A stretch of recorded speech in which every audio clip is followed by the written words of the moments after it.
It's round 4 of the Chess World Cup 2023. Fabiano Caruana sits down opposite Ray Robson, an All-American clash, August 10th. And what's about to unfold is one of the greatest games of Fabi's career.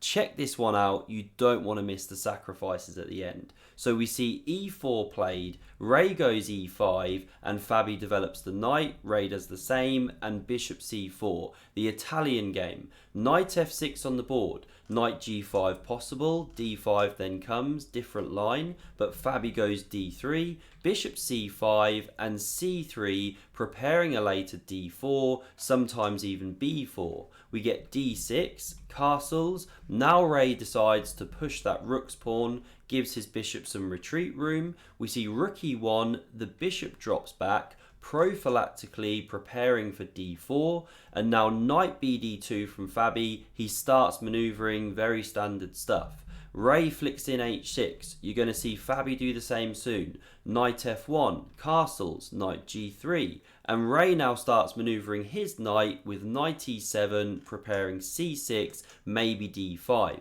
h3 now flicked in, knight g6, Fabi drops his bishop back, and after bishop e6, offering an exchange, Fabi says no, he tucks it back here, looks counterproductive to stare at your own pawns, but d4 is coming. This one adds some protection here. It's kind of a coiled spring, you know, there's a latent threat in the position for white to open up, bring the pieces to life. And now this is an interesting moment because d5 is a big candidate move. But one of the problems here, bishop b3 first, you can actually chop these bishops, then go d4 in favourable circumstances because the queen's opposite the rooks. It's a little bit better for white, bit uncomfortable. So because Ray's not going d5 himself, he goes c5 to play against the d4 break, but it looks a bit ugly. These pawns both on dark squares, you've just weakened b5 a lot, shut out the bishop, but Ray does see that it's going to come to life after Fabi goes d4.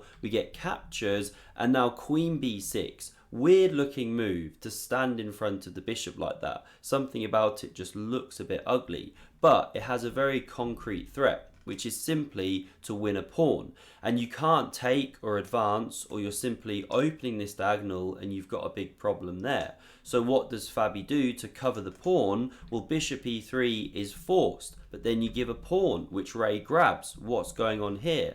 Now, rook b1 is such a natural looking follow-up, you know, offering the second pawn, but then you break through here, and the computer says that white is a bit better, but Fabi goes for the most precise move of bishop to b3. Now this is an interesting moment because we see this one captured and it gives up the f5 square, which begs the question, what if you go queen a3, top computer move, you know, bringing the queen back into the game or so. Well, now if white takes here, pawn recaptures, yes, you've now covered the square, but there are some weaknesses now that could be targeted, and the computer says white is slightly better, even though a pawn down, because you can long-term target these bits, but you really have to know what you're doing. So that's one way the game could have gone, but we see takes here, pawn recaptures, and after queen c3, trying to escape with the queen, d5 technically best by the way, but very complicated. Well, Fabi now jumps with his knight into f5, the square vacated once this bishop gave up its control, and now this queen drops back, covers the pawn, but Ray has missed a shocking attack from nowhere for Fabi. But this is thematic. What do you think Fabi played here to crash through? The thumbnail maybe gives it away a bit, right? So the move played is bishop takes on h6, smashing open that king position, and queen d2 is the follow-up. Very simple threat. Queen takes on h6, queen g7 mate. And it's really hard to defend against because all the pieces kind of stand on top of each other, stopping any lateral defense. So knight f4 is forced, it was played, it shuts out that queen, but g3, simple stuff. Get rid of the knight, carry on the attack. And if you take here with check, well, king g2 and you're getting nowhere. The knight has to go back, or if you go here, you can still smash things up. You know, you're coming in, delivering mate. So we see this knight jump to the edge of the board, support the other one, and now Fabi simply takes. He wins back his piece. and goes king h1 to start using that open g file. So black sidesteps with the king.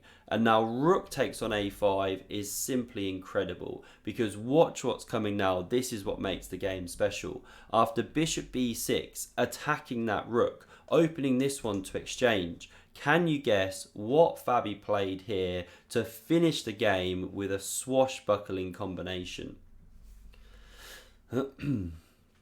So the move he plays is pawn takes on e5, and Ray must have just completely overlooked the power of this, because if bishop captures and now you're skewering here, well, the queen takes on f4 and you're just absolutely dead. You know, this is a threat to go mate in 2. So if pawn f6 to add the queen's protection to this square, well, there's different ways actually to lead to checkmate. Apparently this one is the fastest, and now takes on d6. There are other good moves there, but this puts a question to the queen. The computer actually wants to go king f7 as a top move, give the queen. But what if you slide over, challenge the white queen? Well, now you can check from the g file, the king goes, and can you see how white actually finishes the game here? Really, really nice mating idea, quite a good pattern to know. So the way you do it is you actually chop the queens off, king recaptures, check with the rook, and because of the power of that knight, the king is forced backwards. And now to shut the trap on the king, you bring the second knight into the game, and black is completely powerless to stop this check. Make any move you want, that check's coming, and it's actually mate. Beautiful one, you know, this is an example. So coming back here, this is why you cannot take this rook. This is too much of a powerful threat. So the pawn recaptures, still covering the knight, but what does Fabi do to finish? Well, this one not so hard to find. This pawn simply on prise now, so rook captures, supported by the knight, so the queen can't take. Now the knight's about to drop, and if it moves out of the way, we take here with check and mate. You know, this is absolutely game over. No f6 anymore. You know, not only can you take, but then there's even things like rook e7 check coming. It's all just terrible, completely collapsing. So coming back here, this was the final position. What an exceptional game by Fabi. I hope you enjoyed this one, and if you want to see another, can't get my words out, another immortal game played in this tournament, then check out the video by Pragnananda playing against Lagarde. That one's on screen, and I hope to see you again soon.